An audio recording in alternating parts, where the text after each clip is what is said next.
करोड़पति आज भी करोड़पति कहलाया जाता है. Human heart is completely overwhelmed with this bimari called recency bias. Somebody would have come to you, Feroze, and say, hey, Feroze, why don't I have ABC scheme? You have to break investing down. See, you can be married to an asset class. You can't be married to an instrument. That's the worst way to manage money. Was anybody speaking about gold last samvat? All my clients मुझे गाली देते थे. यार ये कौन सी दो खटिया स्कीमें खरीदवा दी तूने? Silver had no इज्जत. Yeah, right? It's true. बेचारा बर्तन बन के रह गया था. आपने ये सुना होगा. यार मेरे तो शनि चल रही है. Which stock I sell, it starts going up.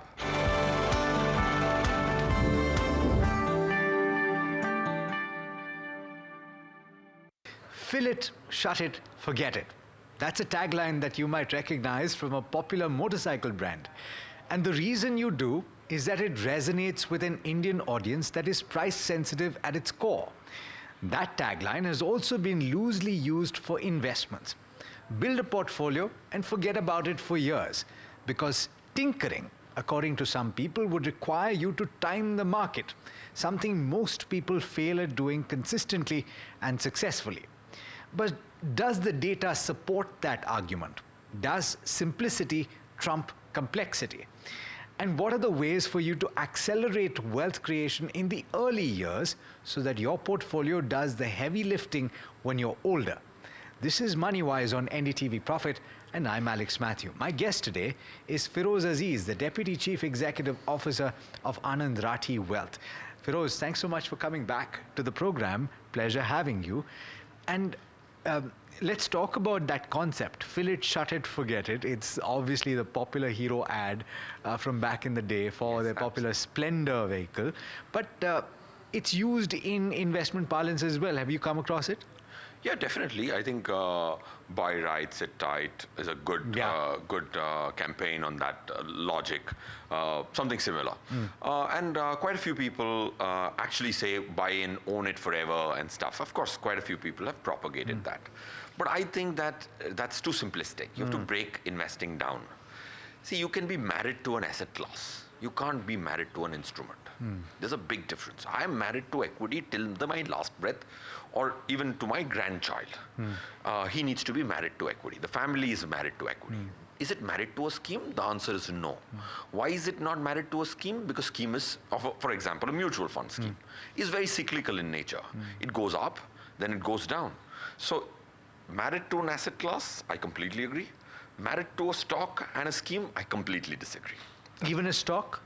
Like, for example, there are what people say generational stocks, your portfolio stocks, your largest stocks, your HDFC Bank, your Bajaj Finance, etc., etc. These are stocks that are not going anywhere. Are you saying don't be married to a stock? See, I think anything which can give you a 5-year no return, right? There are so many stocks which went sideways, and some of them you mentioned, right? Went sideways for 5 years. That means you depleted your capital by half. You can't be married any asset class which can change value 3% in a day, right? So if it stays static for 5 years, that's a problem. So if you're going to buy direct equity and stay static, I don't subscribe to that, because stocks always discount the next 10 years. If it did, what will you do? Yeah, which is why in the current market where you're buying at multiples of 70, 80, 90 times, you're essentially discounting all of the future potential of the stock, right? Correct. So point made. But having said that, the tendency, Feroze, is to look at everything that is done, and you get these dashboards on various websites, and you look at it, the top performers, and people tend to rush after that. That's what most people do. Do you agree? Yes, that has an actual name. In the subject of cognitive biases, when human mind takes shortcuts to take decisions, because you're taking decision every minute, right? I'm taking a decision, what's going to be my next word? I can't be processing and data backed.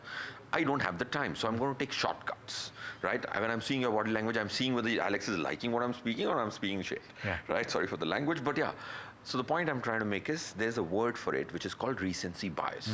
Human heart is completely overwhelmed with this bimari called recency bias. Now, people would buy what performs, sell what underperforms. That's the worst way to manage money. You take any finance book in this world, it'll tell you to buy low, sell high. Recency bias will make you just do the opposite. Was anybody speaking about gold last Samvat? No. Has 20% of the portfolio, 30% of the portfolio. Silver had no izzat. Yeah, right? It's true. बेचारा बर्तन बन के रह गया था. Right? आज इतनी इज्जत है सिल्वर की. Yeah. It went to $53. Yeah.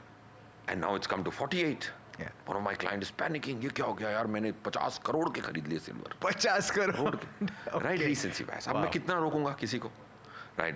People What was your response? I'm curious. No, he made me, asked me whether should I buy. I said, I can't do that. I can implement this for you. Right. I don't have the ability Yeah. to predict where silver would go because that's demand and supply. So point I'm trying to endorse is recency bias is the biggest bimari which impacts the wealth of one individual.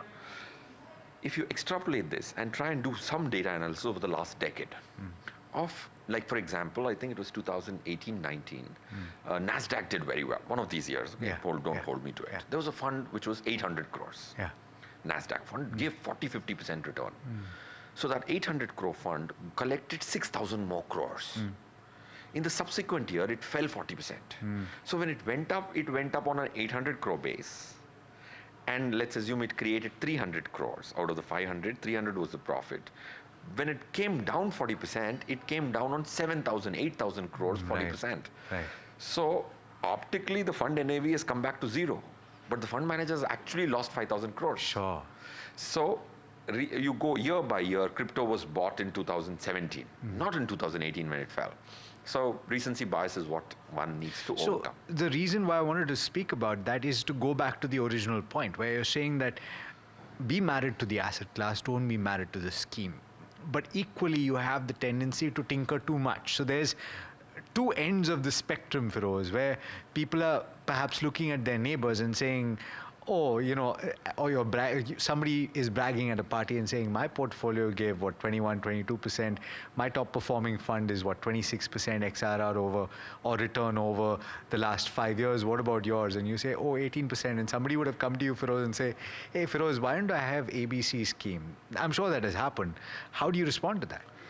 It's happened very often, Yeah. and that happens in the HNI and ultra HNI category, Yeah. because they're rich enough to speak in a party. बेचारा 20,000 रुपए जो SIP के माध्यम से collect किया है, वो कहीं बात नहीं करेगा, Yeah. right?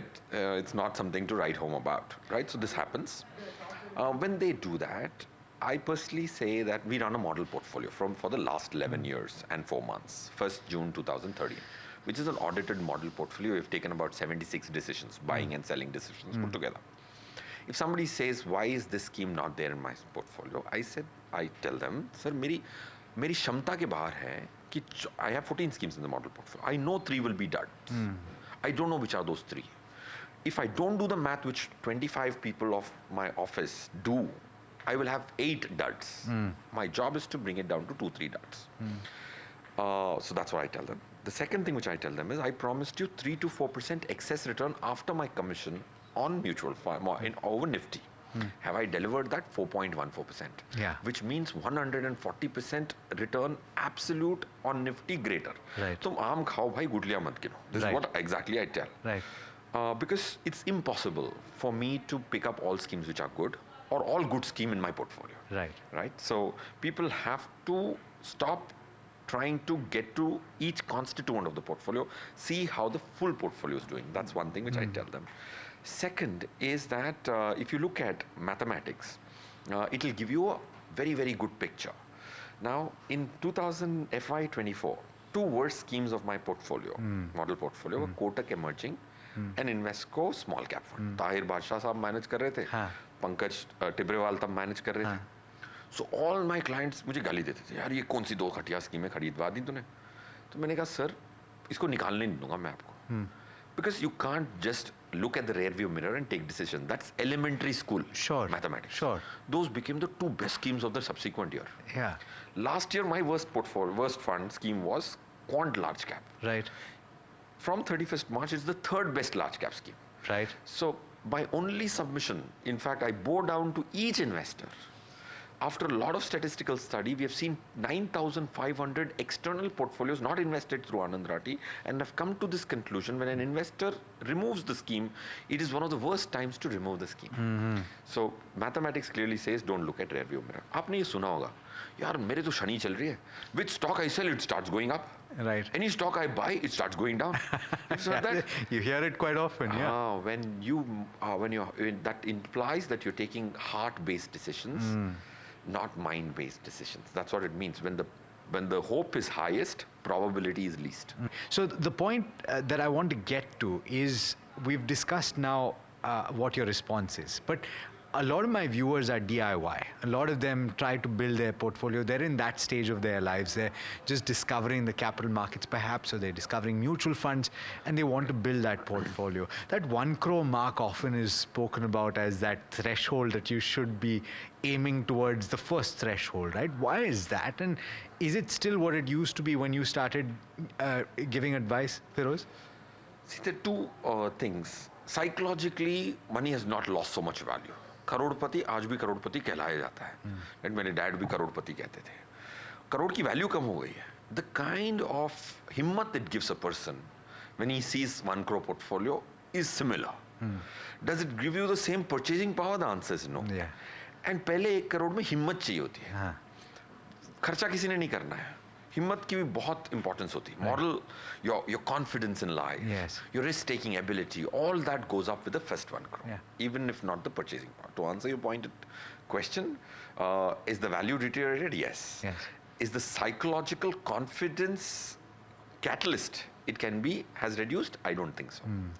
And so therefore, and there are so many rules that take you through this. 15, 15, 15 will say 15,000 rupees at 15% over 15 years will get you that 1 crore. But the goal is to scrunch that up if you possibly can. Any advice that you would give to people about how to achieve that and how quickly you can realistically achieve it? One is you can realistically achieve it by investing regularly. Right? That's very, very common, sensical discipline रखना है आपने. Right? SIP के माध्यम से invest करना है.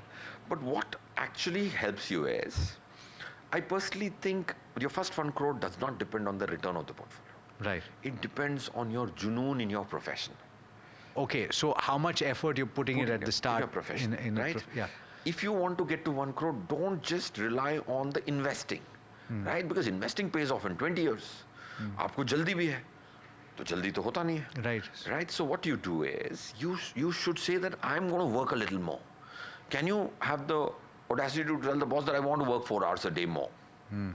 What can I get remunerated more? Right? Like in my office, in my company, there's something called officer on special duty, where if somebody raises his hand and says, I want to take up a special duty, I'll give him 10 lakhs for it, 5 lakhs for it, depending on the task. So I would say that is going to give you that catalyst to put in those lump sum amounts at periodic intervals to reduce the period. If you're going to go in an SIP in 15, 15, 15, 15, it takes you 15 years at 15% and 15,000. You have to, if you brought in 2-3 lakhs in the interim, that becomes 13 years. Then you say, मैं कुछ और मेहनत करता हूँ, right? और उसको 10 साल. That's one way. Because 15 so control what you can is what you're saying. Absolutely. वो 15 आएगा कि नहीं आएगा, इंडिया में रह रहे हो तो आ जाएगा. But फिर भी 15 साल तो लगेंगे ना साहब. So how do you expedite? That's one way. Second, leverage.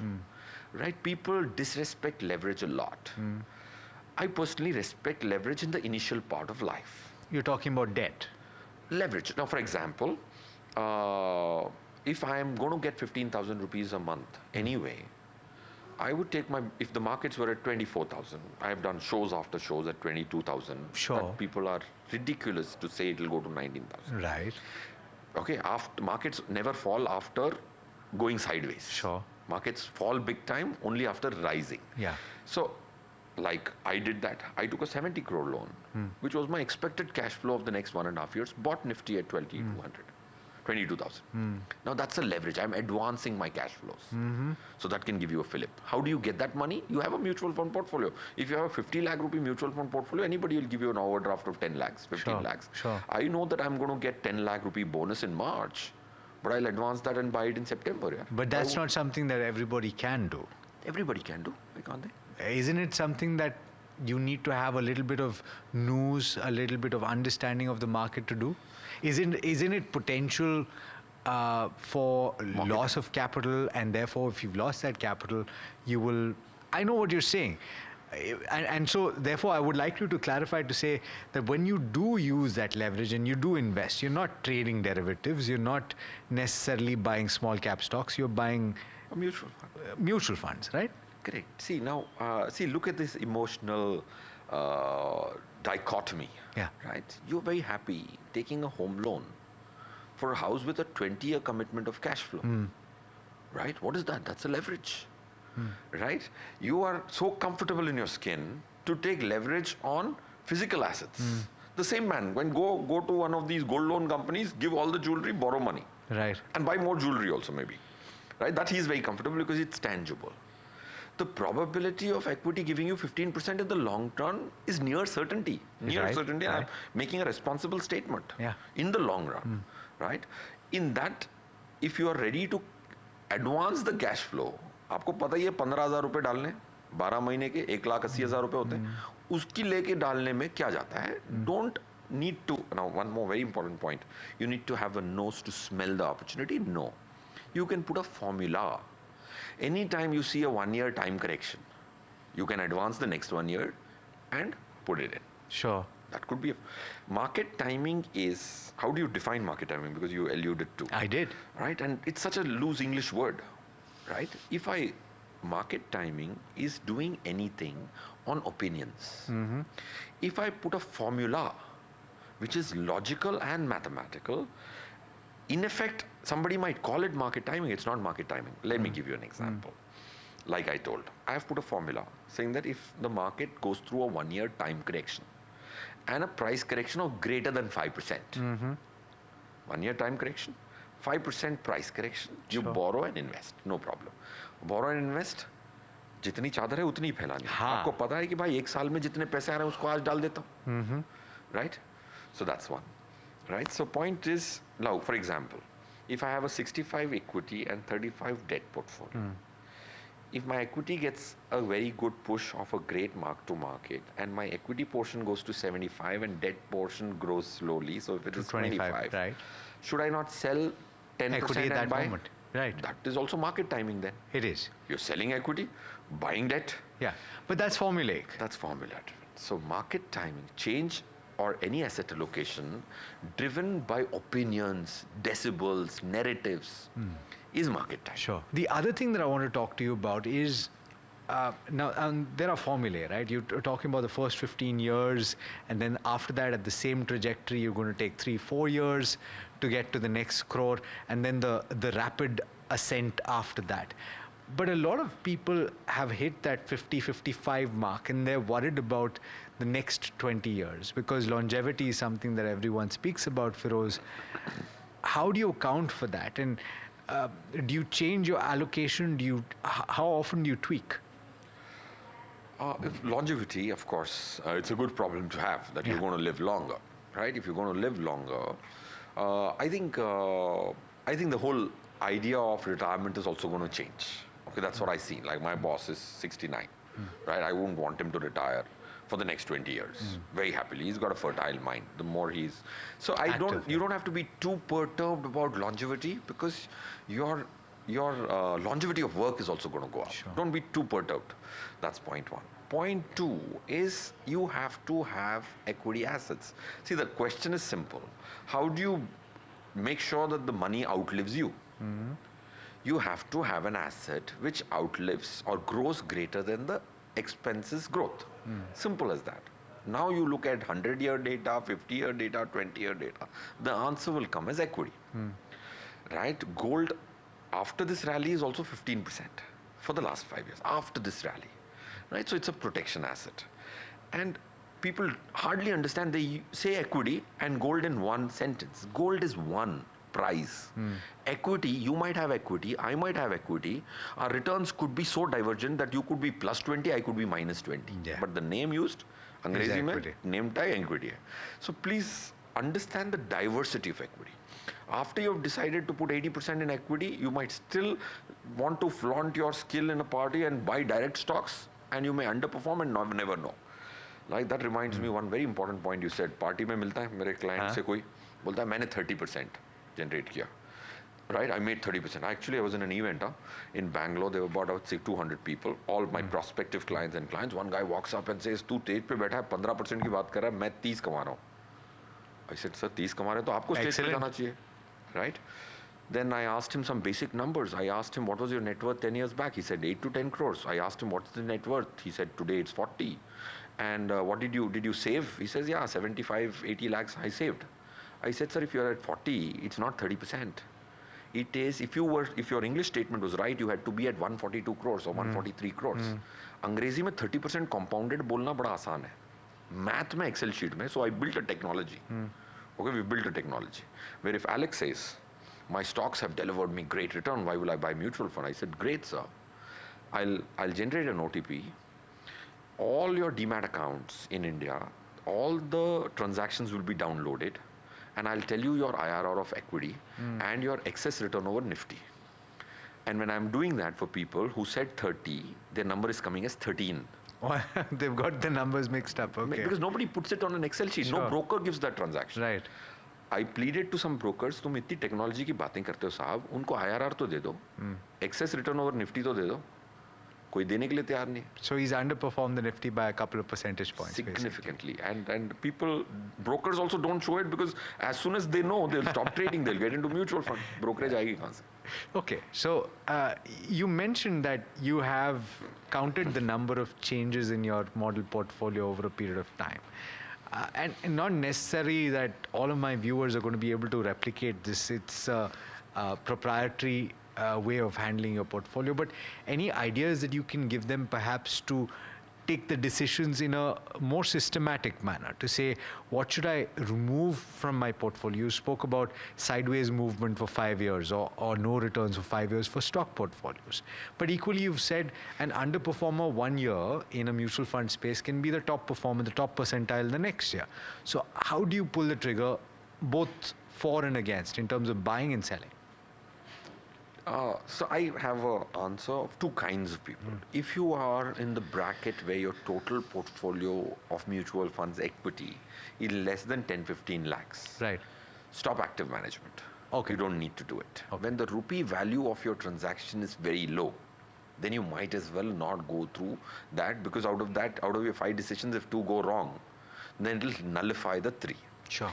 Now, I'm saying that I will have to actively manage because my client size is 8 crores. Sure. Right? So if I stay into a scheme, which is very good. Now, the best schemes which are there in my model portfolio, I am more circumspect about them than the ones which are bad, because they will come down. So the rupee value of a decision is too low in mutual fund active management when the values are 10-15 lakhs. What should one do if it's 10-15 lakhs is to stick to the top 5 asset management companies. Okay. That's one thing you should do. Yeah. Second, you should always look at whether the AUM is growing or degrowing. Okay. When a scheme does very badly, it sometimes gets into a redemption rut. Yeah. It's a run on the mutual fund. The fund managers just keep giving redemptions. Yeah. And he's not managing money, वो plan कर रहा है कल के पैसे कहाँ से निकालूं. Right? If you, like, one of the scheme, one asset management went through a little bad reputation. Yeah. Right? So I had to exit the scheme, not because the stocks were bad in the portfolio, but they'd got into a redemption. So you try and keep an eye on AUM, which is optically visible on any of these websites on the net. So don't do active management. If you have a 1 crore portfolio, do active management for sure. Look at the worst scheme in your portfolio and try and not get hatred towards it. Look at the best scheme and see whether can it sustain that. That's what I would say. And then if there's a fund manager change, you should change. And I personally think that you should take advice on electronic media, especially when there's unbiased advice coming their way. It's, I think that's what you should do. So, but the performance is also relative, right? So if you look at your scheme performance, and I'll give you an example, right? An underperform in the mid-cap space, I won't name the name, but you're still over a 5-year period getting what, 21, 22% internal rate of return, whereas the best performer might have given you 28 or 30%. So relative underperformance is significant. But so therefore, at what point do you say, okay, I'm better off moving out of this, because you would have to book capital gains. There is a cost of shifting from one to the other as well. I don't worry about capital gains too At much. all, okay. You should separate them because for your client, if your viewer is not in the highest tax bracket and he's getting a 1.5 lakh limit of LTCG every year, those profit bookings actually help. Sure. And using that limit in a family of 4, you have 5-6 lakhs of per year limit. Yeah. So that I think don't be too perturbed about capital gain. Yeah. Second is I think when you have these schemes, you should exit them if they are a small asset management company. Sure. Small asset management company underperforming, you should. When there is a difference, the relative point which you made is like music to my ears. Sure. ये समझाते समझाते जान निकल गई है कि in equity the game is relative. Yeah. Right? So if you people say I made 21%. Yeah. 21 client told me I made 22%. Feroze, I don't need you. Yeah. I said, of course you don't need me. Then I got to know that he sold his business in June 2020. Okay. Sir Covid में आपने अपने आपको cash flow मिला उधर से कोई सबसे घटिया स्कीम भी 35 करी थी. Yeah, because if you bought the Nifty at 7,000. Right, so he's very happy with 22. Sure. But so you should look at it relatively. Yeah. If a scheme has continuously underperformed for 3 years, Right. then I think you should pull the plug. Okay. For sure. Because cyclicality can have some time. You can't be patient saying that cyclicality, that's like you will be the last man standing with a pillow then. Okay. So that's not a good idea. Sure, cyclicality has some argument. Mean reversions, as they call it in a more technical fashion, has an argument. Yeah. But you can't be so patient more than 3 years. Yeah, a return to equilibrium is what you talk about in the universe in life. Feroze, it's been an absolute pleasure. I think we started with fill it, shut it, forget it, and we kind of got an answer to that. To say if it's at the asset level, you do that, and then you've given my viewers a fair bit of understanding as to how to look at their portfolios on an ongoing basis. Thanks so much for taking the time. Thank you, Alex. Love the Well, conversation. that brings us to the end of this edition of Moneywise. Let us know what you think, and stay tuned. We've got lots more coming up on NDTV Profit.